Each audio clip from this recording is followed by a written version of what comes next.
आलम पाशा बेंगलोर शहर के एक वकील हैं। हालिया दिनों में आलम पाशा ने बल्कीस बानो मामले पर सवाल उठाए।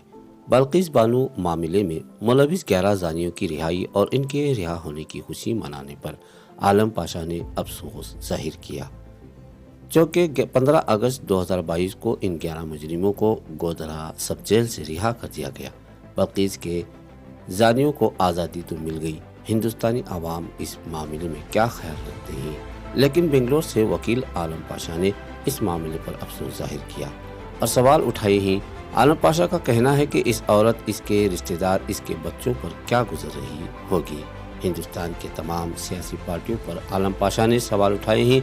बल्कि इस मामले पर सियासी पार्टियां क्यों खामोश हैं? सवाल उठाए हैं आलम पाशा ने।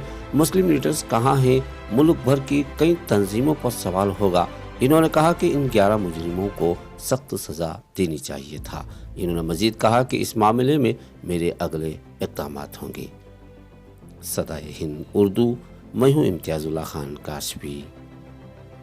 हिंदुस्तान बल्कि पूरी इंटरनेशनल मीडिया को पता है, ये लोगों को अभी कमिट किया, उसका पूजा पलित किया। ये कानून में अनकॉन्स्टिट्यूशनल है। ये औरत के ऊपर, ये औरत के बच्चों के ऊपर, बिल्किस बानो के उसके बच्चों के ऊपर, वो फैमिली के ऊपर आज जो गुजर रहा है, हिंदुस्तान में रहने के लायक नहीं समझ रही है औरत आज। उसके साथ हर मुसलमान का फर्ज बनता है उसके दर्द में हमें दर्द करें। और पहली पिटीशन मेरी ऑनरेबल सुप्रीम कोर्ट में ये केस में जो है दर्ज हुई है, यानी जो पिटीशन है जो गवर्नमेंट ऑफ गुजरात को देने में, मेरी सेल्फ पिटीशन में, मेरी पिटीशन आलम पाशा के नाम से सुप्रीम कोर्ट ऑफ इंडिया में गुजरात गवर्नमेंट के खिलाफ मेरी पिटीशन बना चुका हूं। मैं जो लिखना चाहिए इसमें ये तमाम लिख के, किस अंदाज पे किस किस को क्या जुर्म में छोड़ा जाना चाहिए, जो इसका मतलब माफी कहाँ कहाँ पे मिलना चाहिए, हर चीज का कॉन्स्टिट्यूशन में सपोर्ट है हमारे को। तो गवर्नमेंट अपने कब्जे में लेके इनको बरी करके इनका पूजा करवाना जेल के बाहर, ऐसे चीजों में सरकार का पावर लागू है क्या नहीं है, हिंदुस्तान के कानून में लिखा है। इसलिए पिटीशन जो सुप्रीम कोर्ट में डाला गया है, ये पिटीशन में मेरा नाम है, आलम पाशा के नाम से मेरी पिटीशन पहली या दूसरी में मेरा जमा है। उसका मेरा सवाल है, गलत है ये चीज, इसको कैंसिल करना चाहिए।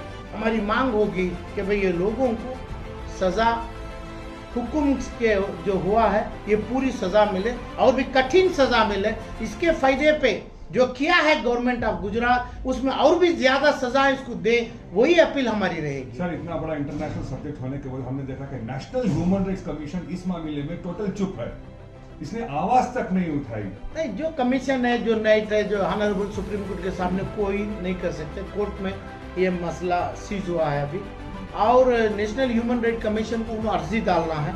नेशनल और स्टेट ह्यूमन राइट कमीशन को भी ये पता है, मगर गवर्नमेंट जब कर दी बात, उसको अनकॉन्स्टिट्यूशनल ठहराना, बोलना सिर्फ कॉन्स्टिट्यूशनल अपेक्स कोर्ट का ही सब्जेक्ट है।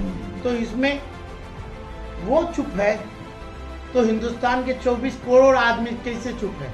कैसा चुप होना चाहिए? जितने इदारे हैं मुसलमानों के नाम से, जो टीआरएस गवर्नमेंट है, जो ममता बनर्जी है, एसपी है, जनता दल है, कांग्रेस है, एसडीपी है, मुस्लिम लीग है, पूरे तमाम चीज पे उठाना है ये मसले। पूरे तमाम हिंदुस्तान के 24 करोड़ का मसला है ये। तो जब तक नेशनल एनएचएसआर से आओ या ना हो, मुसलमान के representative, act maker, in legislation, in parliament, everybody उन्हें उठाना चाहिए ये मसला। अभी तक कोई नहीं उठाए हैं, फेल हुए हैं। मेरी छोटी सी अर्जी में उसका रुख बदलने के लिए सुप्रीम कोर्ट ऑफ इंडिया में दाखिल कर चुका है। उसका प्रोटेक्शन हमें करेंगे करके कोई लीडर आज तक नहीं बोला है।